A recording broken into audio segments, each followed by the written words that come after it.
घर की औरत। कहते हैं ना, घर दीवारों से नहीं, उसके अंदर रहने वाले लोगों से बनता है। लेकिन क्या हो जब घर के लोग ऐसे हो? सारा दिन खाती रहती हो, सोती रहती हो, कोई काम नहीं है तुम्हारे पास। ऊपर से बहू के आ जाने के बाद तो तुम और निकम्मी हो गई हो। दिखावे के लिए हाथ में माला पकड़ ली है, बाकी कोई काम नहीं करती। अरे कैसी बात कर रहे हैं? अब तो बहू आ गई है, अब तो मेरी बेइज्जती करना बंद कर दीजिए। जैसे तैसे मेरी तो जिंदगी कट गई गालियां खा खा कर। अरे उस बेचारी को तो छोड़ दीजिए। तभी बेटे के जोर जोर से चिल्लाने की आवाज आती है। कहा था ना तुमसे रिजाइन कर दो, क्यों नहीं किया? और ये पर्स लटका कर कहाँ निकली? चलो कमरे में काम करो घर का। बहू बेटे की लड़ाई सुनकर सास ससुर बाहर आ जाते हैं। सामने खड़ी होती है नई नवेली बहू रीमा। देख लीजिए माँ जी, शादी से पहले तो मेरे माँ पापा के सामने कहा था कि शादी के बाद नौकरी करने देंगे, लेकिन अब क्या कह रहे हैं? तो तुम माँ जी को क्यों बोल रही है बहू? तब उसका मन रहा होगा, अब नहीं है। पर पिताजी, उसके मन से मेरा करियर तो नहीं चल सकता ना। ससुर को बहू की बात पर गुस्सा आ जाता है। वो बेटी की तरफ देखता है। पापा से जबान लड़ाती है, रुक। ये बोलकर वो पत्नी को खींचकर कमरे में ले जाता है और बंद कर देता है। ये सब देखकर सास दुखी हो जाती है। पति के जाने के बाद सास बेटी से कहती है, देख बेटा, अब जमाना कुछ और है। तेरे पिता ने घर में औरतों की कद्र नहीं की, लेकिन तू ऐसा ना बन। शहर की समझदार पढ़ी लिखी लड़की से शादी की है तूने, उसका ख्याल रखा कर, तमीज से पेश आया कर। जा, बहू को कमरे से बाहर ले आ। लेकिन बेटा नहीं मानता और बहू कमरे में सारा दिन बंद रहती है। शाम को बेटा बाहर जाता है कि सास चाय और बिस्कुट लेकर बहू के कमरे में जाती है। बहू बेटा ये ले, चाय पी ले। रो रो कर कैसी शक्ल बना ली है बेटा। माँ जी, ये कैसे लोग हैं? आप कैसे मैनेज कर रही हैं? ऐसे थोड़ी ना होता है माँ जी। घर की औरतों को तो पिताजी और ये इंसान समझते ही नहीं। क्या करूं बेटा, मैंने तो जैसे तैसे सह लिया, लेकिन तू ना सहना। दोनों बात कर ही रहे थे कि ससुर आ जाते हैं। अच्छा, तो अब बहू को भड़का रही हो? बहुत दिन हो गए मार खाए, अब क्या बहू के सामने खाओगे? जाओ यहाँ से, और जरूरत नहीं है ज्यादा इस लड़की को सर पर चढ़ाने की, समझी?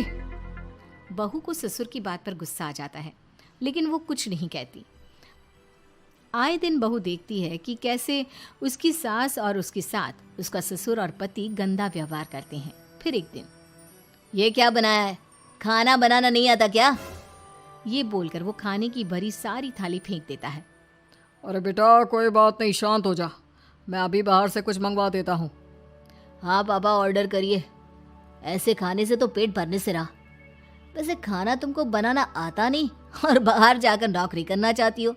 अरे तुम जैसे को तो पूछते भी नहीं है बाहर। बहू को पति की बात पर गुस्सा आता है, तभी सास बोल पड़ती है। तेरे से ज्यादा पढ़ी लिखी है, वो तो तूने इसे कहा था कि तू नौकरी करने देगा तो तुझसे शादी कर ली, वरना ना ही करवाते इसके माँ बाप तुझसे शादी इसकी। और कमाती भी ये तेरे जितना ही है बेटा। बहू हैरान रह जाती है कि जो सास खुद के लिए एक बार भी खड़ी नहीं हुई, वो उसके लिए बेटे को भी भला बुरा सुना रही है। उसकी नज़र में सास की इज्जत और बढ़ जाती है। वो सास को देखकर ये सब सोच ही रही थी कि उसके कान में एक जोर से चांटे की आवाज आती है। किसको किसको मार पड़ी? वो देख ही रही होती है कि उसकी नज़र जमीन पर बैठी सास पर पड़ती है। अभी तो धीरे से मारा, फिर जुबान खोली ना तो ऐसा मारूंगा कि कान के पर्दे फट जाएंगे। सास रो रही थी। बेटा और पति वहां से चले जाते हैं। पिताजी अच्छा किया माँ को जोर का चांटा लगाकर। आगे से जबान खोलने से पहले 4 बार सोचेंगी। बड़ी आई। दोनों हंसते हुए वहां से निकल जाते हैं। बहू सास को उठाती है और पानी देती है। मैंने ये दिन रोज देखे हैं बहू, लेकिन तू नहीं सहना। तू अपना जीवन अपने अनुसार जीना। शादी के वक्त मैंने तेरी माँ से बात करने की कोशिश की थी, उन्हें बताया था, लेकिन वो नहीं मानी। बहू सास को पकड़कर रोने लगती है। वो इसलिए नहीं मानी क्योंकि वो मेरी सगी माँ नहीं है। माँ जी, जिस तरह से आप मेरे लिए खड़ी हुई हैं ना, मेरी माँ भी नहीं हुई। बेटा मैं तेरा भला चाहती हूँ, तू नौकरी इस घर में रहकर तो नहीं कर पाएगी, एक काम कर, इस घर से चली जा, पैसे कमा और खुश रह। माँ जी, हो सकता है कल तक मैं आपके इस फैसले को मान जाती, लेकिन आज नहीं। माँ जी, आप यहाँ इस नर्क को झेले और मैं आपको छोड़कर चली जाऊं? नहीं, कभी नहीं। अगले रोज, सुनिए, वो क्या है ना, मुझे कुछ कपड़े और गहनों की ज़रूरत है, तो ज़रा पैसे दीजिए ना। अब आप घर के मर्द हो तो पैसे तो आपसे ही मांगूंगे ना, बुरा तो नहीं लग रहा ना आपको? नहीं नहीं, बुरा क्यों लगेगा, ये लो कार्ड, कर लेना शॉपिंग। अगले रोज, बिजली का बिल आया है 10,000 का, भर दीजिएगा। इतना बिल कैसे आ गया? बेटा वो क्या है ना, सारा दिन बहू घर में रहती है तो कमरे में एसी और टीवी चलता रहता है। अब कम से कम बाहर जाए तो 4 पैसे कमा कर लाए, लेकिन हम लोगों को थोड़ी ना औरत की कमाई खानी है, वो तो मर्द ही करता है ना। पति पर्स देखता है और फिर हाँ माँ, ठीक बोल रही हो, खैर चलता हूँ, ऑफिस का वक्त हो गया है। पति ऑफिस से पिता को फोन करता है। पापा, घर के खर्चे तो बढ़ते ही जा रहे हैं, ऊपर से महंगाई आप देख रहे हैं। मैं सोच रहा हूँ क्यों ना मीना को नौकरी के लिए हाँ कर दूँ, 4 पैसे ही लाएगी ना घर में। वो तो तू ठीक बोल रहा है, लेकिन ये औरत की जात, कल को 4 पैसे कमाने लगे तो यह नहीं कि सर पर चढ़कर नाचे।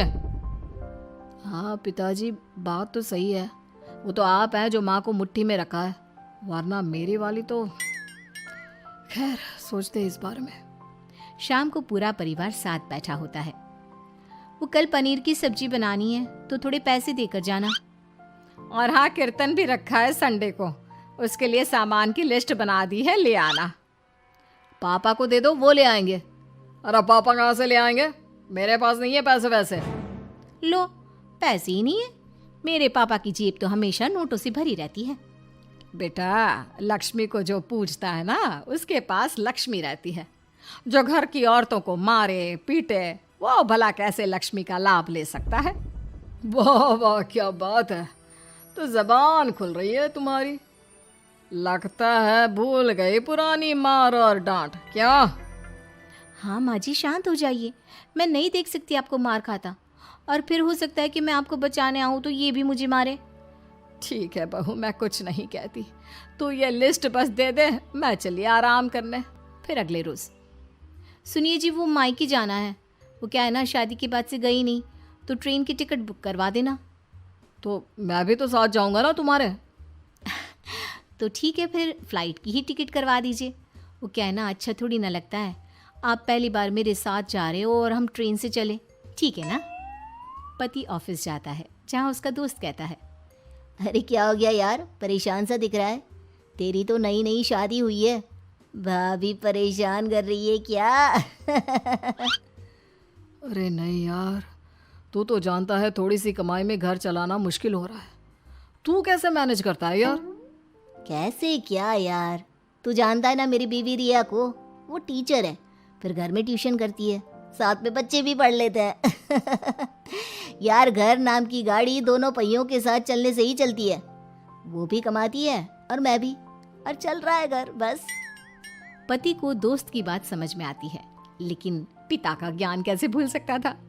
भाई, कल को सर पर चढ़कर नाचने लगी तो। शाम को घर आता है, जहाँ उसकी बुआ और उसका बेटा बैठे होते हैं। अरे आ गया लल्ला, कैसा थका थका सा लग रहा है, सब ठीक है ना? नमस्ते बुआ, कैसे आना हुआ? कैसा है रमेश? भाई को तो भाई की याद ही नहीं आती। अरे नहीं नहीं भैया, याद नहीं आती तो यहाँ कैसे आता? ये लीजिए मेरी शादी का कार्ड, जरूर आना। पति कार्ड खोलता है। डॉक्टर रश्मि, अरे वाह, तेरी होने वाली बीवी डॉक्टर है। और क्या भैया, आपकी बीवी इंजीनियर तो मेरी डॉक्टर। तभी वहाँ सास आ जाती है। अरे जब घर में ही बिठाना है बेचारी को, तो काहे का इंजीनियर है, तो काम वाली ही, घर का काम करती है और आराम। इतनी पढ़ी लिखी लड़की को घर पर क्यों बिठा रखा है? अरे बहू कहीं झोला छाप डिग्री तो नहीं लेकर आई है? पत्नी की बुराई सुनकर पति को गुस्सा आता है। नहीं बुआ, यूनिवर्सिटी टॉपर है मेरी मीना, और हाँ, बड़ी कंपनी में काम भी करती है। बस शादी के बाद कुछ महीनों की छुट्टी ली थी, अगले हफ्ते से ऑफिस शुरू हो जाएगा। क्यों मीना? तभी ससुर आ जाते हैं। हाँ, लेकिन फिर घर का काम कैसे होगा? और पैसे कमाने लगेगी तो सर पर। पिता की बात पूरी नहीं हुई कि बेटा, सर पर चढ़ने का हक है उसका पापा। पत्नी है वो मेरी, यानी मेरे घर की रानी। और रानियां तो सर का ताज होती है। क्यों मीना? मीना पति की बात सुनकर शर्मा जाती है। वाह बेटा, तू सही समय में समझ गया कि औरतों की इज्जत करने वाले घर में शांति और लक्ष्मी का वास होता है।